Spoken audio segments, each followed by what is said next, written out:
20 नवंबर 1750 की बात है।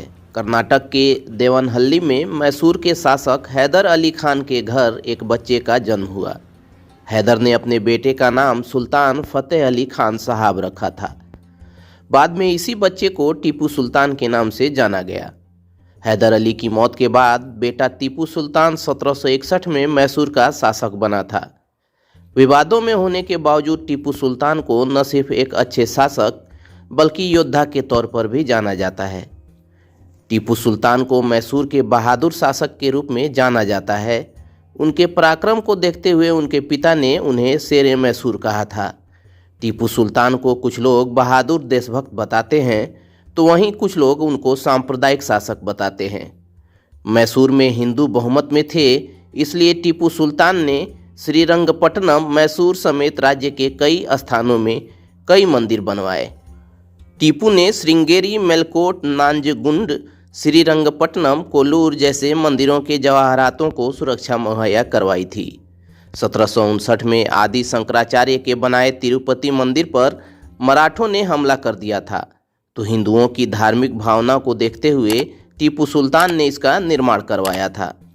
1990 तक सरकारी स्कूलों में देशभक्त राजा के तौर पर टीपू सुल्तान को पढ़ाया जाता रहा, लेकिन 1990 के दौर में जब मंदिर मस्जिद मामला उठा, राजनीति में धार्मिक घोलमेल बढ़ा, तो इसी दौरान टीपू सुल्तान की छवि एक धर्मनिरपेक्ष शासक के बजाय मुस्लिम तानाशाह की बना दी गई।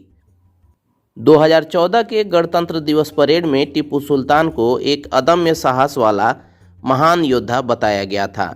ऐसा इसलिए क्योंकि टीपू सुल्तान ने 18वीं सदी में दक्षिण भारत में अंग्रेजों को मुंहतोड़ जवाब दिया था। हैदर अली और उनके बेटे टीपू ने एक नहीं कई बार अंग्रेजों को घुटने टेकने के लिए मजबूर कर दिया था।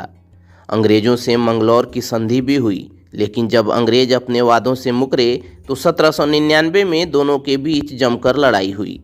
इस लड़ाई में टीपू सुल्तान की सेना के बड़े अधिकारी मीर सादिक अंग्रेजों से मिल गए।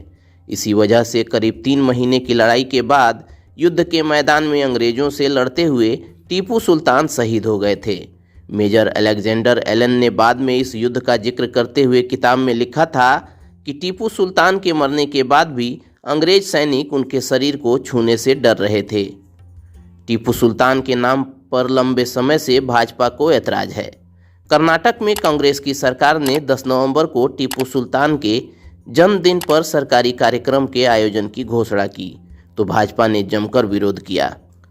इस मामले में संघ विचारक और राज्यसभा सांसद राकेश सिन्हा ने इंटरव्यू में कहा था कि टीपू सुल्तान ने हिंदुओं को मुस्लिम बनाने के साथ ही बड़ी संख्या में हिंदुओं का कत्लेआम किया था।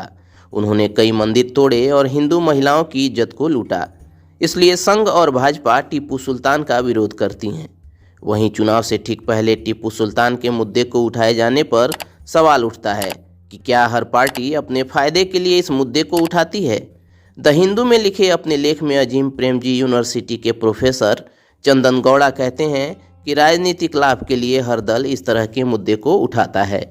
चलिए दोस्तों, आज के इस वीडियो में इतना ही। मिलते हैं अगले वीडियो में। तब तक keep searching for knowledge and try to be a kind person.